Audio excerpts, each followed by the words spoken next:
I'm back. All right. Can you hear us now?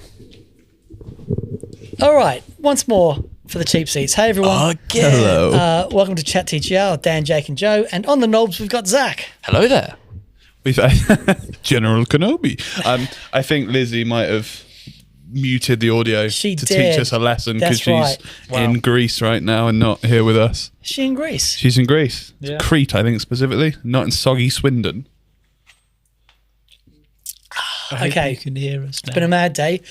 Massive thank you to BV. BV for baby. being the legend that he is and for helping us out. So thank you, mate. Awesome. Okay. Zach, Hi. who do we have on?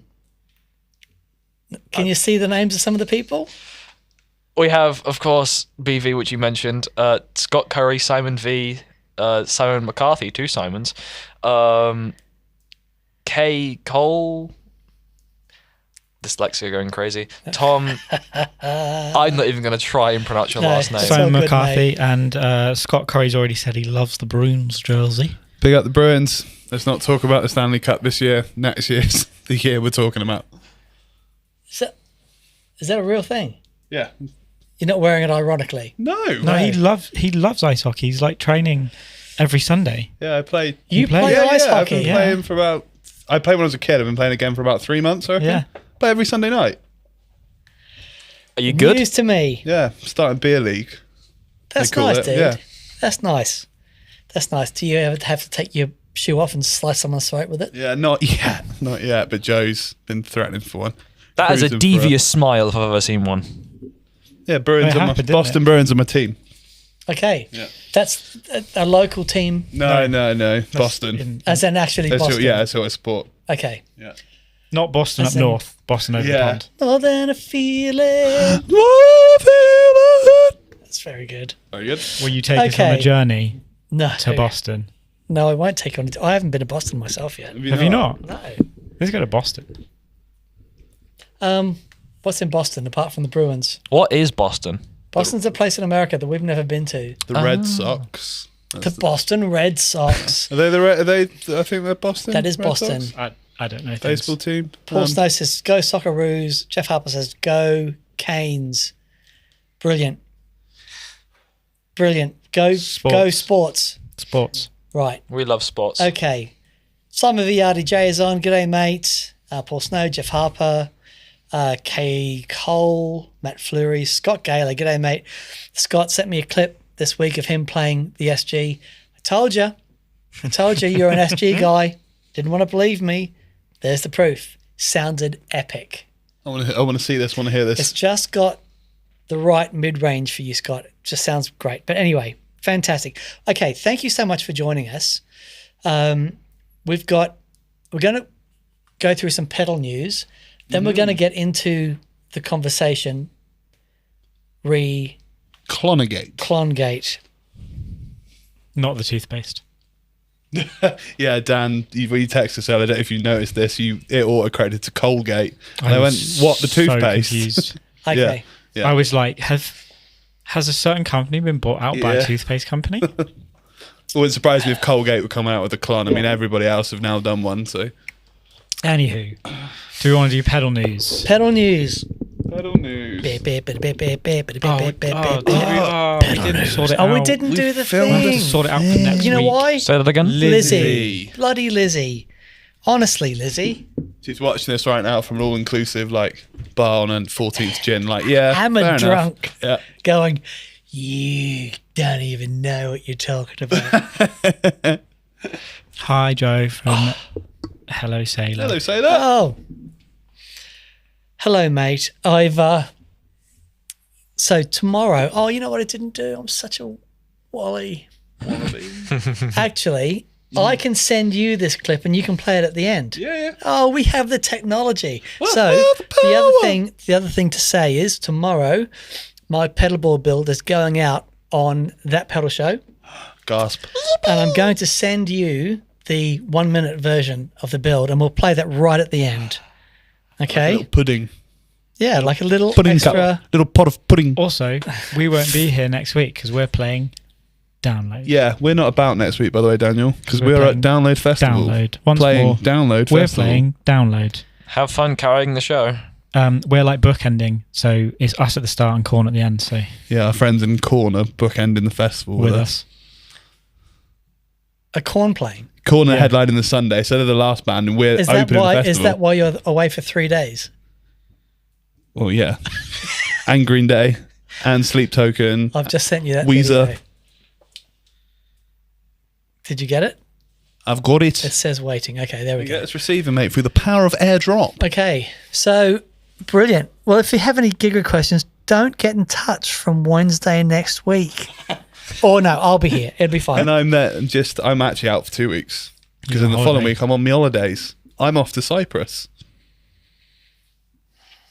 You approve the annual leave, man. Don't tell you. I approve I'm here. nothing. I'm here though. Are you here? All right, Joe's here. That's all that matters. Ah, good luck. All that All matters is that Joe's matters. All right, fine. Yeah, I got a shoulder pad and everything. Right. Take another How week do you off. feel now? This is not getting an argument. Right. Okay. Let's get into pedal news because there's lots of pedal news. I'm already 10 minutes in. Yes, let's do that. What should we do first? You start at the Glitch Witch. Glitch Witch. So, it's a really interesting pedal. It's based on CMOS, Oh, which isn't the CMOS chip. isn't so much of a done thing. Right. But we really should be playing. We should be playing this stuff before we do the show because we can't hear it when you hear it. But basically, it's a really chaotic fuzz that. The idea of how would you explain CMOS? How would you explain that to someone that doesn't know? Because I see it like it's basically turning audio into on or off. It's like ultimate square wave. Yeah. Is that fair? Um. And then you can change. Basically, you can. It's got a divide circuit, so you can get like. A modulated tremolo based on what you play. So if you play a super low note, the tremolo is slower. If you play a high note, the tremolo is faster. Okay. Because it's Is dividing there down. a clip? Yeah. Just have a listen. Show the people. Yes, please show the people. Here's how it sounds from, again, a stunning video from Collector Emitter.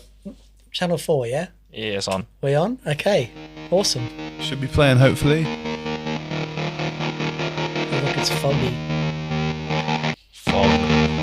Oh, heavens, look at that.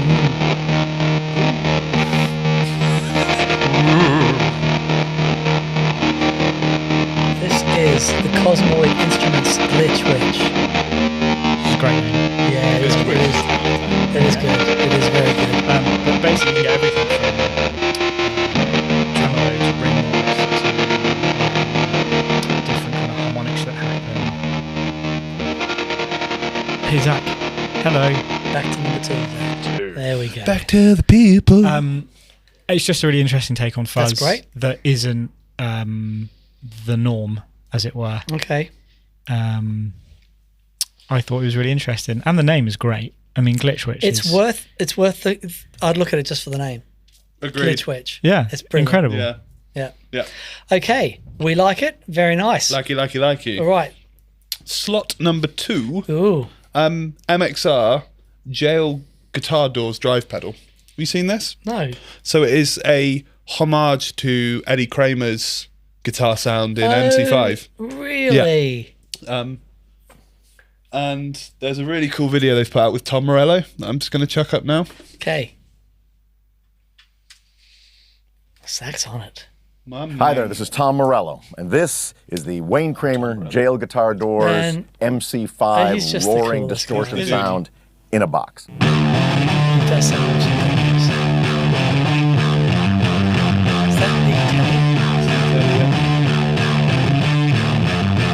It's got that part. Yeah. Wayne Kramer stood for truth, justice, and the rock and roll way. The narrative arc of his life is one that is so inspiring to me. As someone who's a longtime friend of Wayne, first of all, his band, the MC5, with him at the guitar helm, along with Fred Sonic Smith, invented the template that became punk rock. No, you don't. They played in an unapologetic way, from the heart, with their...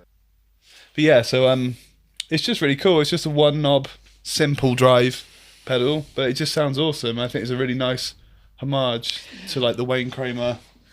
I want to know how everyone out there feels about the one knob thing.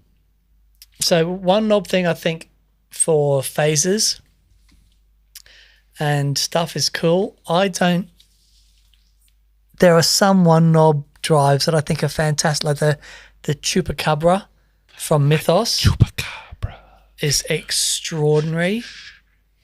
But what's another great one knob drive? Does it Doom? The Bert Bob Boost, the Bad Bob Boost from Analog Man. But he does another version with 2 controls, so volume and gain.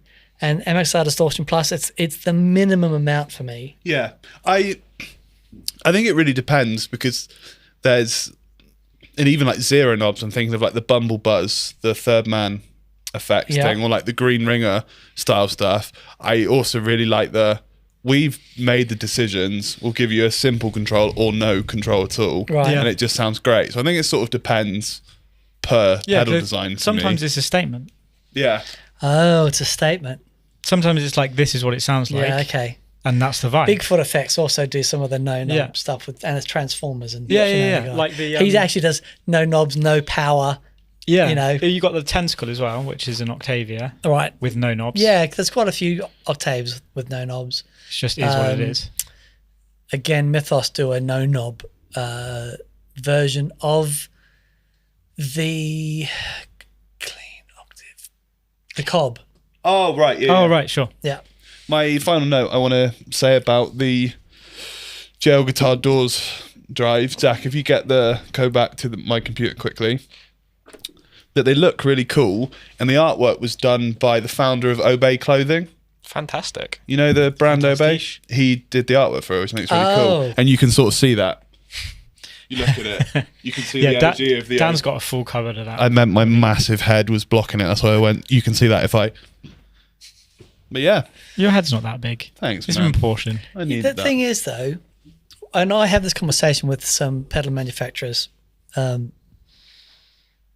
a pedal looks is really important. Oh, completely. And something not to be underestimated. So 2 reasons. For me, I think the way that a pedal looks should reflect how much you care about it. When people buy a pedal that you've worked for years on, they will not understand the hours and hours of hair tearing out frustration that goes into getting these things to sound right. All they see is a circuit board. Yeah. But they do understand how it looks. And if that reflects, it's like, I really care about this pedal. I want it to look fantastic. When I see designers like Pig Dog Effects from London, right? And you look at their pedals and you just know they care. Reeves Electro, they care. You know, so hi Reeves, out there. That stuff. It's really important.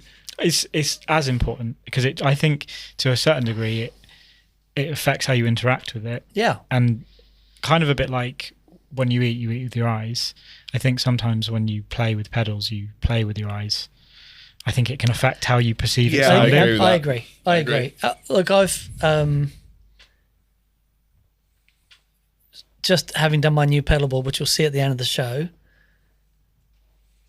It looks so amazing. I'm so happy with it. I am playing better. I'm so inspired by the thing. Yeah, yeah. You get all that right, it's a big deal. And when you look down your pedal board, it's like I look down at the Red Wing and it just looks so awesome. It sounds incredible, but Yeah. it just looks so awesome. I just go, it's so No, I absolutely get it. hang. You become the wind. You become the wind. I am the wind. Hear me roar.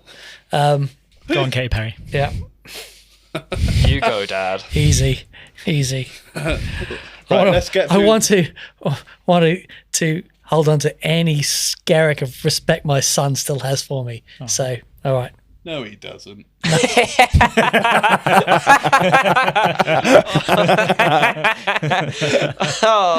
That was very good. Very good. No Sorry. comment. Very good.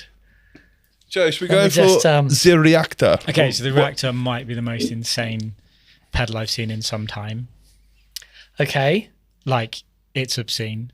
It's So made there's a new level every. This is a new level, though. It's Look called... at it, Daniel. Okay. It's called by a company called Blind Panic Devices. Go to number 4, Zach. We're going for fantastic. Okay. Fantastic. Well, it's only 180 quid. Isn't it? Yeah, British made Blind Panic Devices. Blind panic devices. Which is Sorry, amazing. That is, I love that. Isn't it? I love that. Okay, first of all, awesome work, Blind Panic Devices. You know how That it's is going right, to isn't it? sound. That is right, isn't it? Yeah, it is correct. The Reactor. Look at that. So this Oh, yeah. is like one of the most obnoxious octave fuzzes I think I've ever. Well, it can do other stuff as well, but it's got that like blown out super fuzz octavey thing. Okay. And you've got 4 different variations of drive circuit, and they're all named after nuclear reactors. Of course they are. Jim, Yeah, Jim, Barry. Paul, Bob. Ethel. Yeah, Whoa, Ethel. She can go off. Yeah. My Basically, nan, by the way. Ethel was my nan. was it cute? So you've got this mad fuzz circuit, and then you've got the fusion button, which is connected to the other large dial that's called stabilize. Right. And I haven't fully been able to distinguish what actually happens, but it basically, I think it's basically like a Zaki. Hello. It's basically a filter that's between the gain stages. Oh, and cool. that tames the distortion, the fuzz somewhat. Right. And you can dial that in, or you can connect an expression pedal and control the stabilized control with an expression. Okay. And then you've got like an EQ and a gain before, and a simple boost cut. And it sounds unreal. Shall we hear it? Yes, please. Okay. Fantastic. 4. Here we go. Let us begin.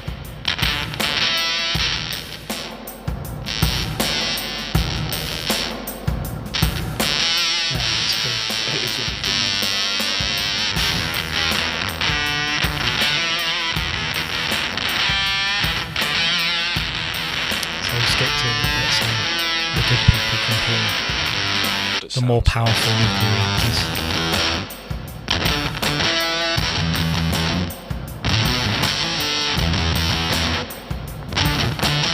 The last 2 reactor modes sound particularly gnarly. So the last one, we almost got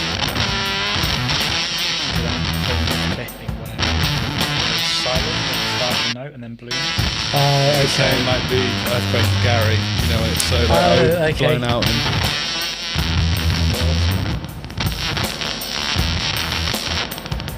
Wicked. Looks like it's got loads of level as well. yeah. Just turn that down. Okay. Nice. Yeah, I just saw it. Yeah. It was super interesting.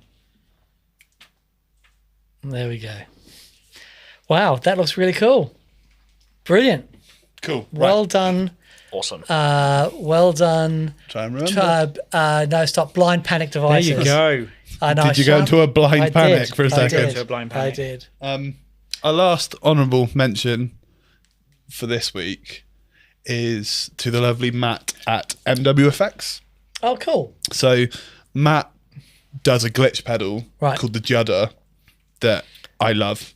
Okay. Really, really cool sort of stutter hold thing. Right. Everything have like captivated their sound around it. And Declan McKenna, all the glitchy guitar stuff he does, he uses the Judder. Who's he play with? Himself, Okay. probably. I'm not here to judge. Yeah, he Declan has like a pot on his guitar strap, and he does like a glitch thing and then brings the speed up and down and stuff. It's very fantastic. cool. I'll find a clip for you at another point. But yeah, Matt did a pedal called the Hard Sync a few years ago, and he's just sort of teased yesterday on his Instagram like the new upgraded version of it, Right. which is sort of like an analog synth style pedal. I will give you a clip of it now. Zaki, Awesome. let's go to 4, buddy. Fantastic. Oh no, the story's gone. Oh no. The story's gone. Denied. He did send me a separate clip. If we go back to 2 for a sec. All right. I We'll will be find the other right back clip. after these short messages. Talk amongst yourself. Can we talk about the multiversal shenanigans? No. Okay. No, we shan't, bud. Love you. Love you too. I guess. I guess. Come on, Jake. You can do it. Oh, okay. So, Right, wicked. number 4, bud. Back to me. Here we go. This is exclusive. Yeah, I messaged Matt like, please send me a clip This of is this. unique.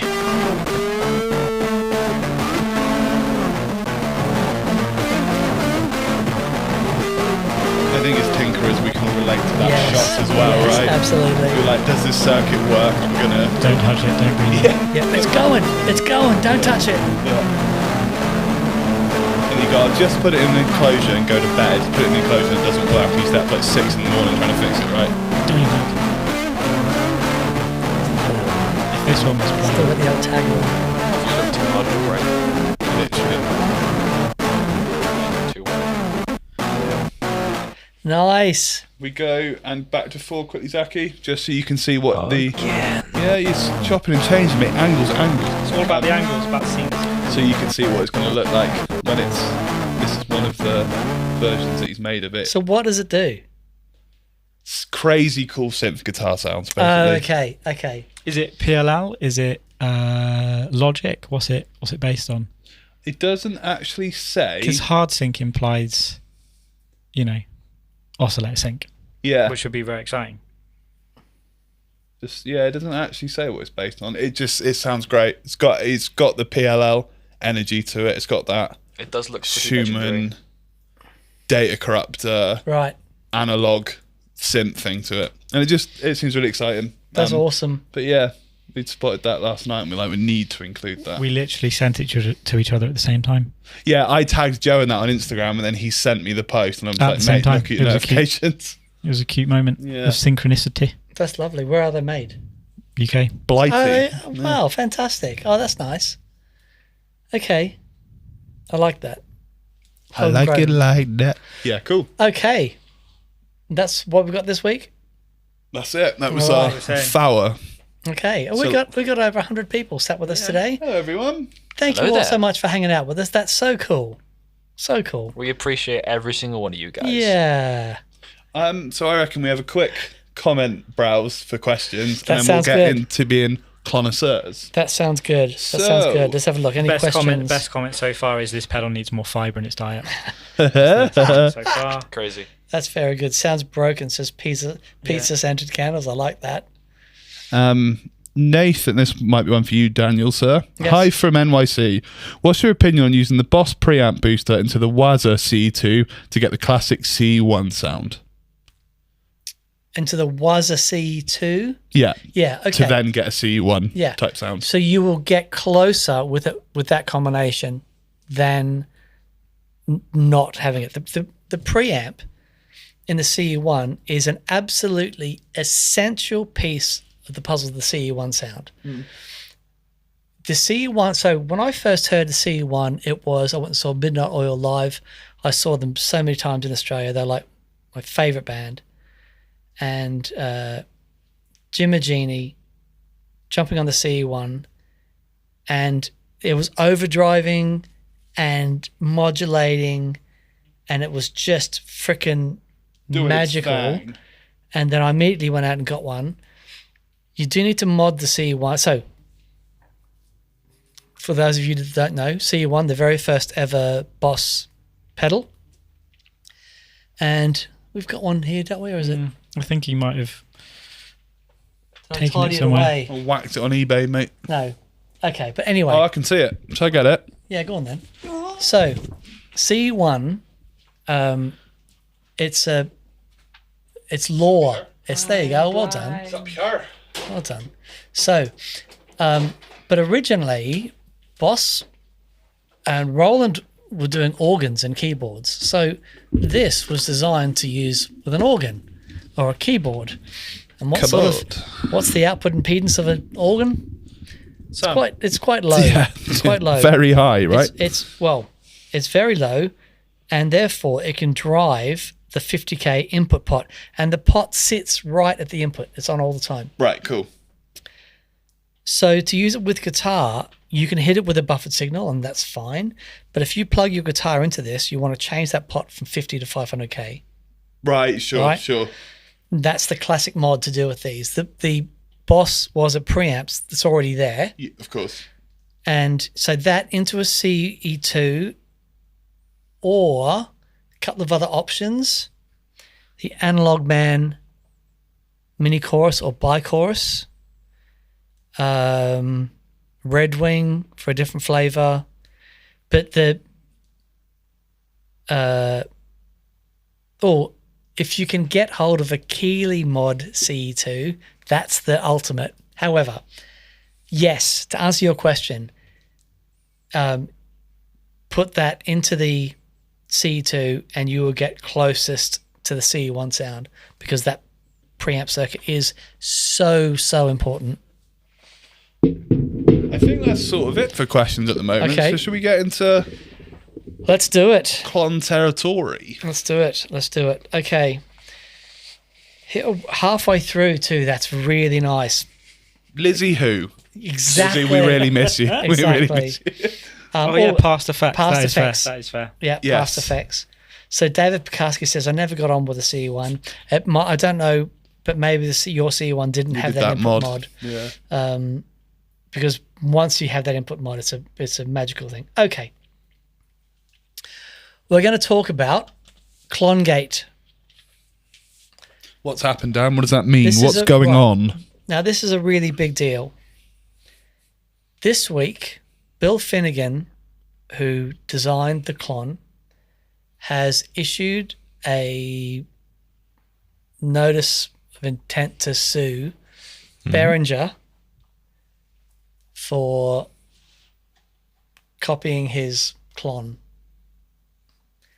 And it's a really big deal because the Klon pedal is arguably one of the most cloned pedals in existence. So we've got a few examples. So Zach, if you go to put number 2 up there and go to the still. Skadoosh. So here are 16 clones of the Klon.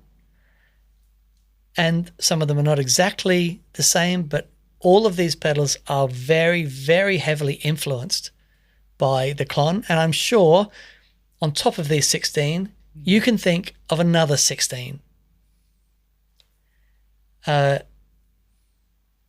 What Bill Finnegan did when he came out with the Klon, totally unique circuit. And here's why it's unique. It's unique because apart from the magic diodes, there's no other magical parts of that circuit, right? It is, it's not OPA op amps. It's the really TL 027. Oh, right, yeah. Or Yeah. Very standard op amp. just super standard op amps, super standard components, but the design is genius. So the story goes, Bill Finnegan, guitar player, and he loved the sound of his cranked twin. But he got to a point where sometimes it was just too loud, and he wanted to get that sound in an overdrive, and he'd never found a pedal that did it. And he worked for a long time with some very clever people. Well, we're talking engineering degrees from Cambridge or Harvard, some that sort of level. And they came up with the Klon circuit. Now, what's genius about it? People say, how does a Klon compare to the Tube Screamer? The Tube Screamer is quite a simple op-amp based soft clipping, which means the clipping diodes are in the loop of the op-amp. Zach is doing his final electronics exam tomorrow for his A-level. Yep. And he knows all about this stuff. So in the clipping diodes in the loop of the op-amp, and with some other really important resistors and capacitors in there, which tell you what part of the frequency is going to go through those clipping diodes. Now, this is really important because, and this is the big difference between the Klon and the Tube Screamer. Oh, the Tube Screamer's center mid frequency is also about 800 hertz, right? 780 to 800. But the signal goes through into the op-amp, into the feedback circuit. You've got your clipping diodes and then tone stack, blah, blah, blah. In the Klon, you've actually got two separate circuits running in parallel. Mm-hmm. You've got your distortion circuit and you've got your clean circuit. And on the gain control of the Klon, it's actually a dual gain pot.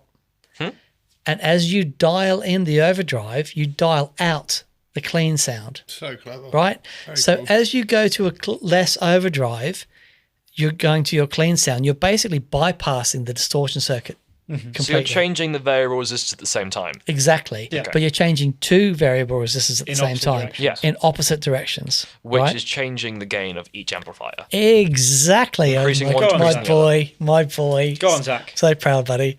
That's exactly right. Now, He's reading that off his leg. so He's pulled what- his trousers up and it's written on his It's leg. on my shoe. He's getting ready for tomorrow. He's exam.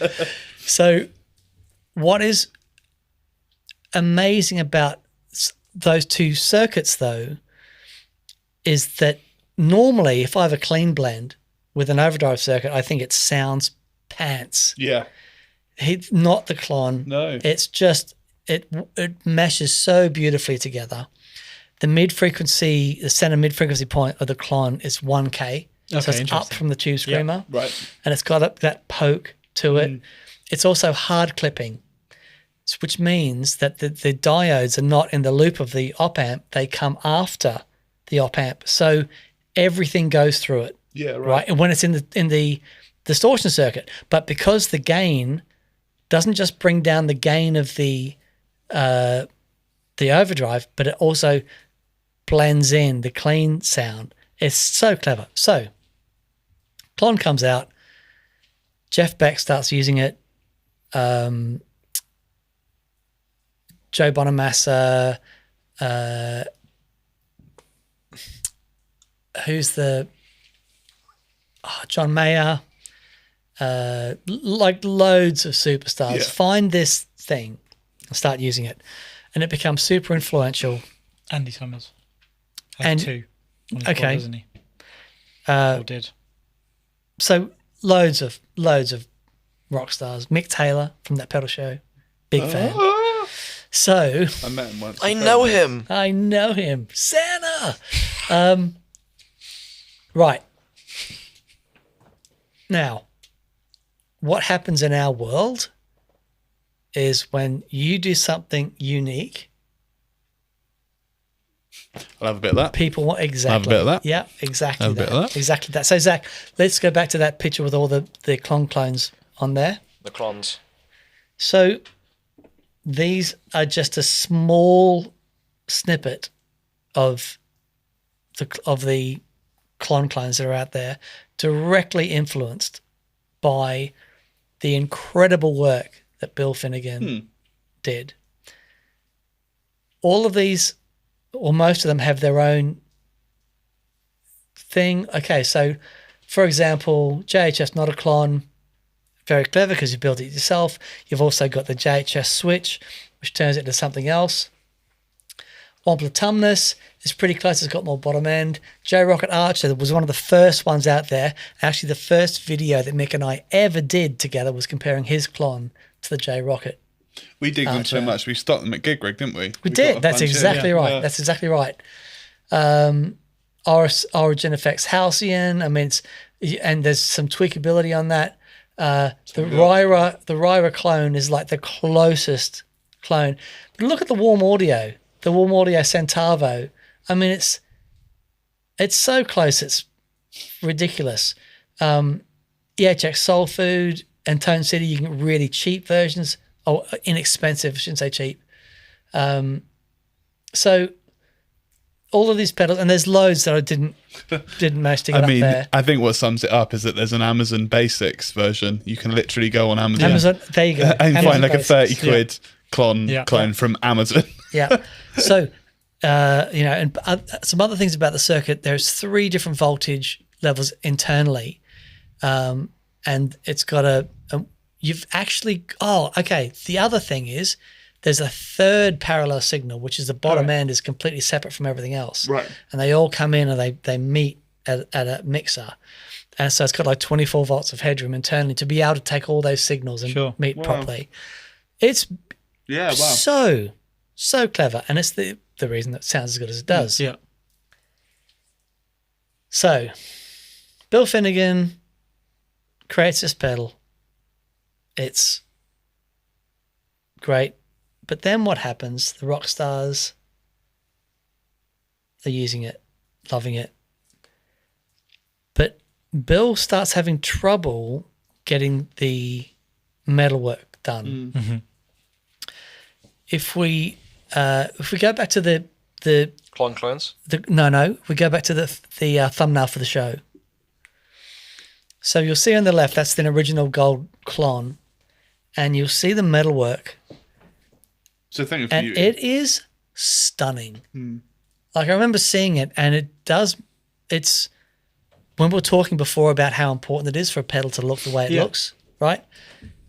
The thing about the Klon is there's an aura about it. Look, I mean, it's stunning. Yeah. Really stunning. So now that is sand cast, right? So they have a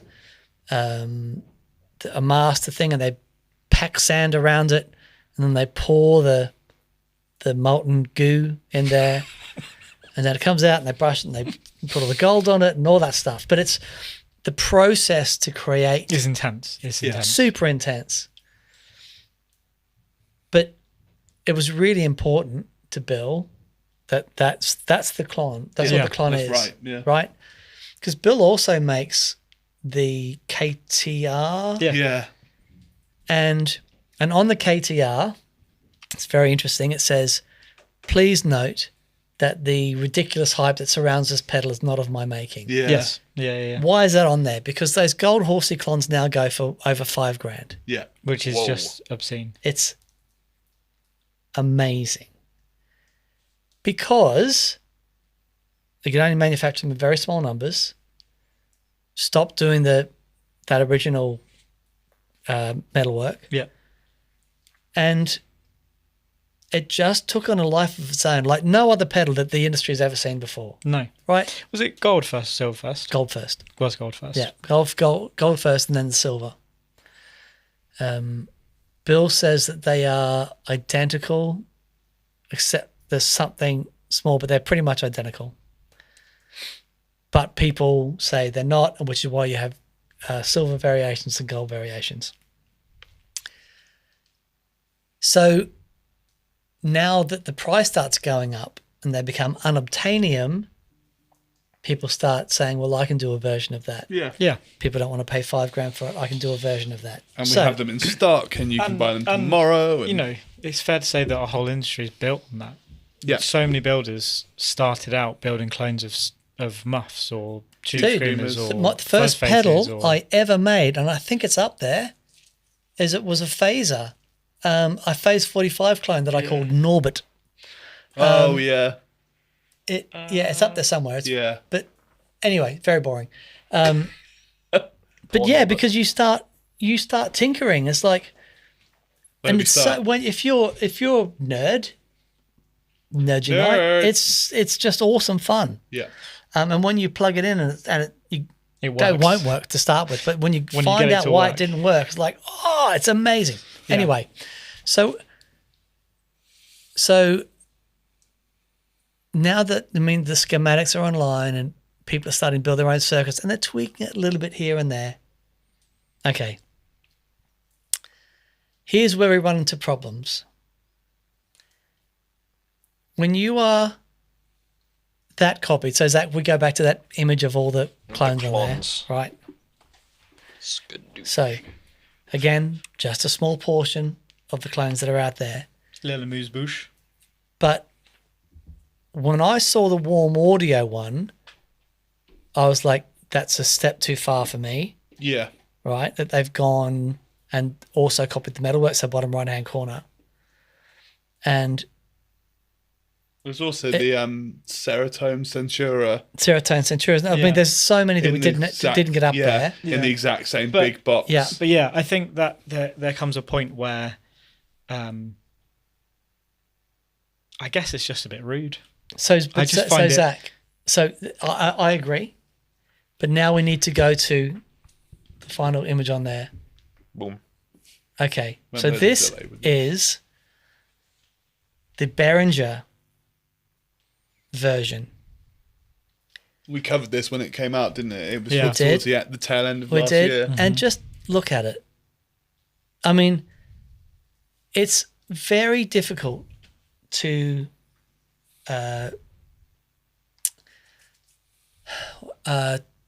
protect anything with copyright and with patents and stuff. And it's one thing to say our circuit's heavily inspired by yours, but I'm sorry, they've called it the Centaur. Yeah, yeah. That's same it. Knobs, same knobs. Closure, but smaller. They've put the horsey graphic on there. The Centaur, yeah. They've called it the freaking Centaur. That's, for me, that's crossing a line. Yeah. You know, so here are some of the challenges that Bill is going to have. I don't know Bill's financial situation. I hope he's doing great. One of the problems is that early Behringer's setup is in China. I don't know where his company is based from, but the China copyright laws are very different. Yeah. And it's very difficult to take a design outside of China and protect it. So, and I got a little bit of experience with this. So when we originally did our Pro 14, the original gig rig switcher, which is this white thing down here, we had a patent. You know, we'd done stuff to that hadn't been done before. Then, and that patent went over to G2. Mm-hmm.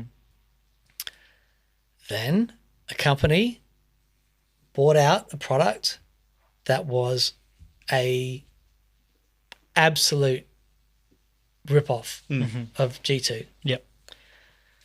And we're not suggesting like aesthetically, like literally the boards were the same. Like, well, no, they weren't the same, but it was the concept and everything. I mean, the size of it was exactly the same. You know, it was like, it's so close, it's uncomfortable. So we're like, hey guys, look, we do have a patent on this, and they sent back with some stuff that we like,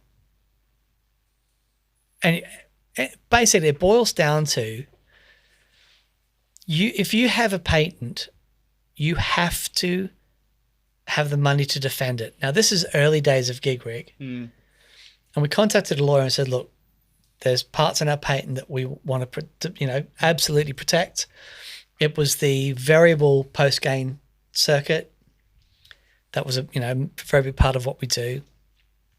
And the lawyer says, okay, well, it's going to cost you 20 grand to find out if you can even start to defend it. And then you're into hundreds of thousands of That's just opening pounds. the door. That's not.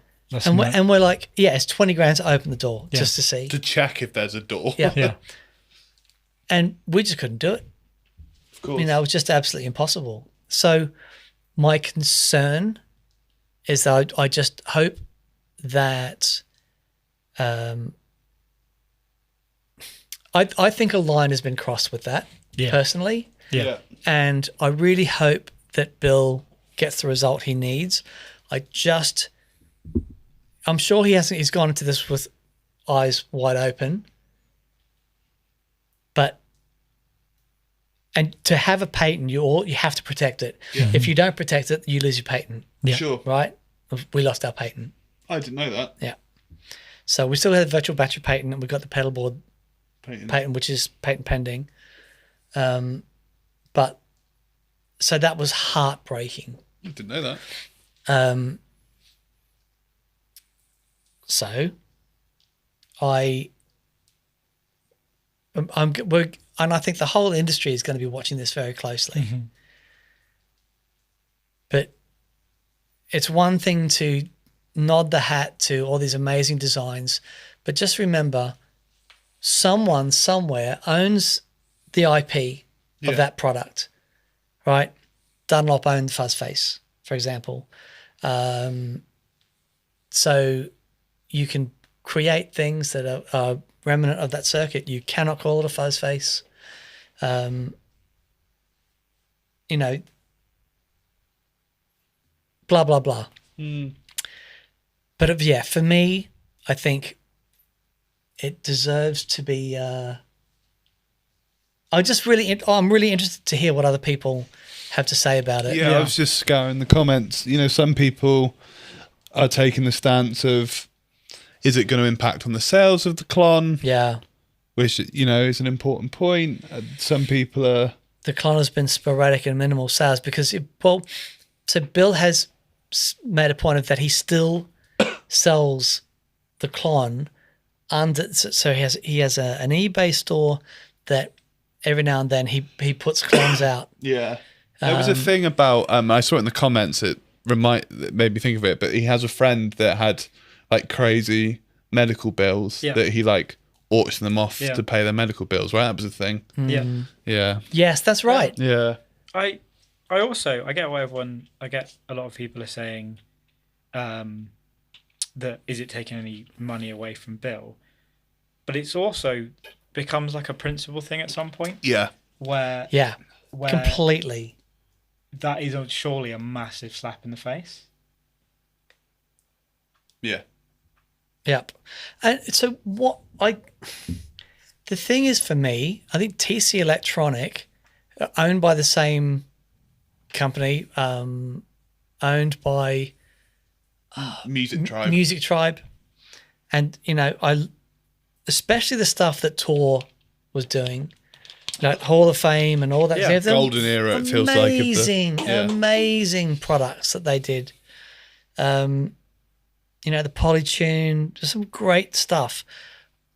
I fear that this may have repercussions for Bill. It may not. It may just be a small bunch of us that actually care. Yeah. They're going, I have to say, it's one of the concerns that I have. Someone's just, where is it? That the other side of it is this means every pedal company should be sued for a tube screener clone. That's Pizza Scented Candles, great name.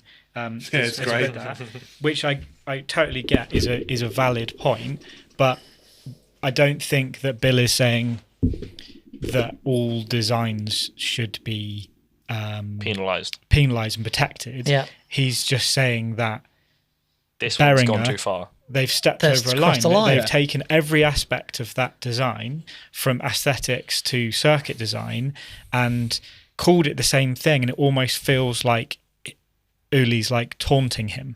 Because even when we were researching and finding the clones today, all of the descriptions on all their websites, you know, from almost even like Electroharmonics, the bigger hitters, literally name drop Klon. Yeah. It's not that they're like obviously it does say transparent overdrive, but it also, they literally name drop Klon. And this is the issue, right? Bill's been like, cool, okay, until it's gone over a line. It's not like this is a knee-jerk reaction. We've had Klon clones for decades. For years though, people wouldn't do that. Yeah. So if I remember when multi-effects came along and there were presets and they would hint at what they were about, but you would never name them directly because you'd get in trouble for it. Green drive or exactly. big And fluff. a lot of people are saying in the chat, and I've heard plenty of people say, Behringer love to be the villain, and it's not like they haven't spent the last 4 or 5 years doing it with almost every semi-modular synth for half the price. Yeah, okay. And they've done it with so many other pedals. They did Mutronics dirty. What else they released? I'm not sure that these are out yet, but they've hinted at redoing all the Muga Fugas. I remember an image of Behringer Muga Fugas, but I don't think they actually have come out yet. They might be in the prototype stage. So they love being the villain, and I think there's one thing building. Google that. A Klon, and even calling it something like a pun on it, but not having everything else the same. And there's another thing. Martin Clunes. Yeah. Is that wow? That's another. Sorry, if we ever do a clone, that's what we're calling it, the Martin Clunes. But that's one thing, and then there's another thing. Literally, it may as well say like built by Bill Finnegan on the side of it. Yeah. You know. So, we are drawing to an end, but the other thing that was worth saying is there's that old adage that there's no such thing as bad advertising. Yeah. And here we are. We just spent the last half an hour talking about the Behringer clone. When we talked last week about Josh's fumble, they sold out in a minute. Yeah. Of course they did. I mean, it's a great pedal. Yeah. And I think Josh did the right thing right thing, but it's doing the right thing can sometimes be hard, but it's always the right thing is always the right thing. Yeah.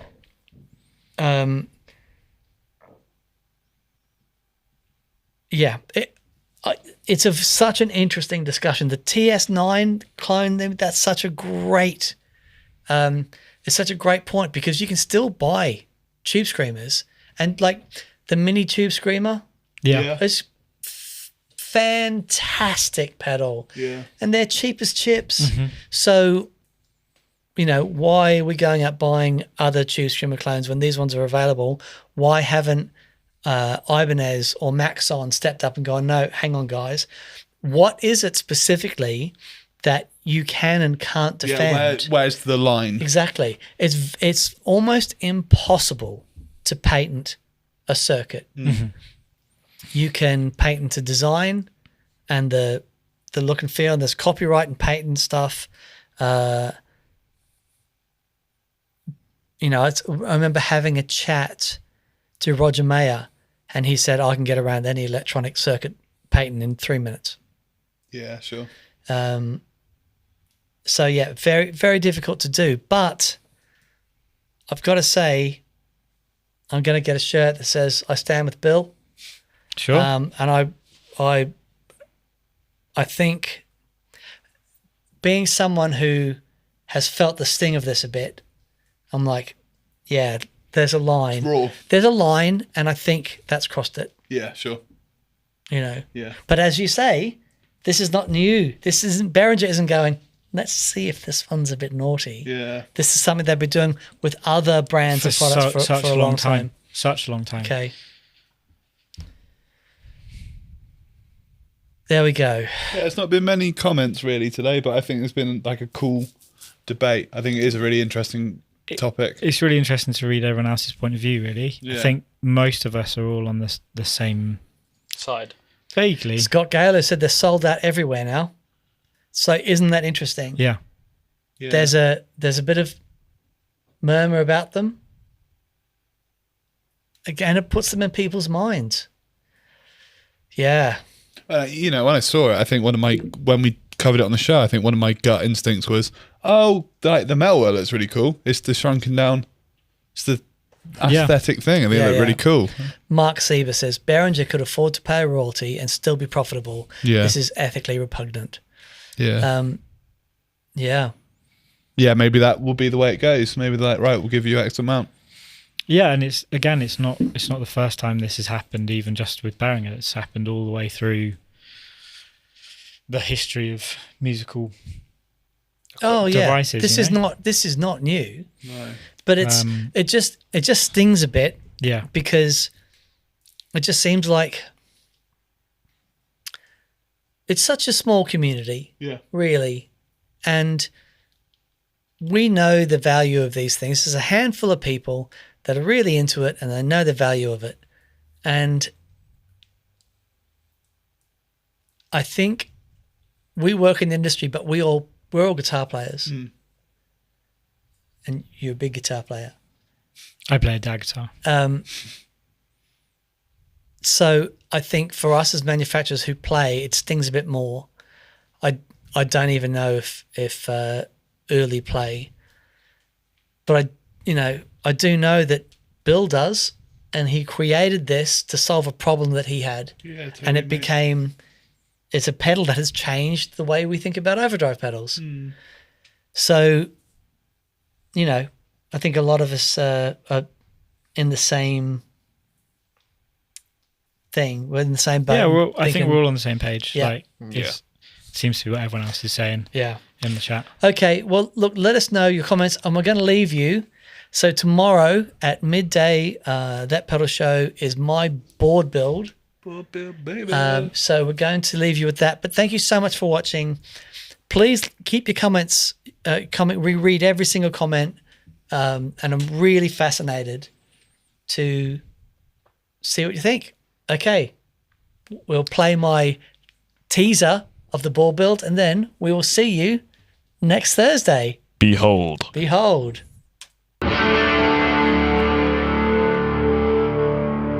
Welcome to Pedalboard Building Day. My wonderful old Keeley Java Boost. My fuzz. The brothers. The Reeve.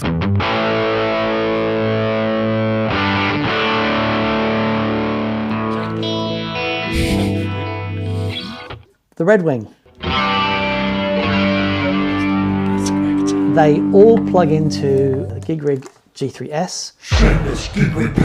It is time to play Pedalboard Tetris.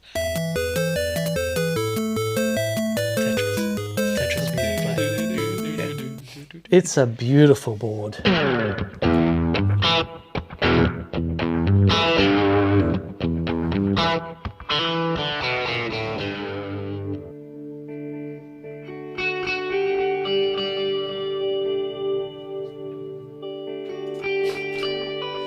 Those labels are still going on the pencil.